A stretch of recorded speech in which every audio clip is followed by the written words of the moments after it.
couple of things came up with iPad OS 14. They changed some of the nav, particularly in the Photos app. They showcased a demonstration with a more typical, almost Mac OS sidebar. And this is where the convergence takes place, because when we get to the part talking about Big Sur, the next Mac operating system, it looks almost exactly like that, the Photos app. And everything is starting to tie together here between the two. So they want you to do more on your iPad that you would normally save for your laptop.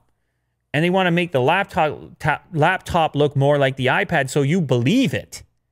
So that if you were to say, oh, I normally go to my laptop for that, and see something that looks similar to your iPad, you're like, why am I going to my laptop for that? Because the end game here is some sort of new computing form factor. And we've been talking about this when we looked at the marketing. It's not a computer, it's a computer thing. Apple is making a movement towards this thing because it separates them further from the rest of the marketplace. A laptop is a well-established form factor, and in fact, it's the reason it gets us to the hardware conversation, again, about the chip that's inside of it. A MacBook is a lot like a PC laptop. It's very interchangeable. You go from one to the other. What do you have? A keyboard, a trackpad. When you get into the land of tablet, an Intel processor, RAM, hard drive. When you get into the land of tablets, who's the real competitor in terms of market share to the iPad and iPad OS?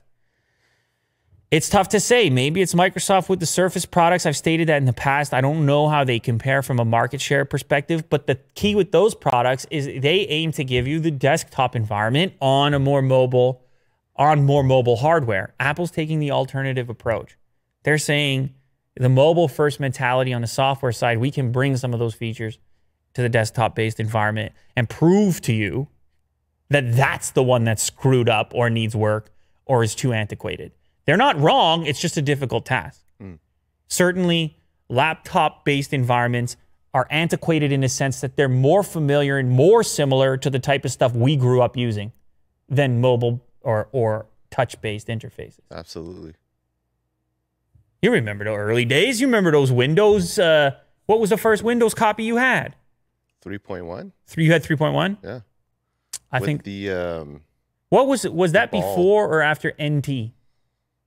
Remember Windows NT? I believe I had that.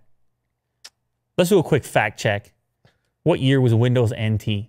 Right now, the people are guessing, the hardcore type people. 1993? Oh, NT was 3. It was, wait a second. The first version of Windows NT was Windows NT 3.1. Okay, we're talking about the same one. 1993. I want you to picture that, okay? 8-year-old Lou. You picture that? None of these gray hairs in the beard. No beard at all, in fact. I know it's hard to believe. Get that Windows going. Couple of games going. I had the Encarta going, the encyclopedia. Oh, okay. Yeah. Just having a time. And I haven't looked back ever since.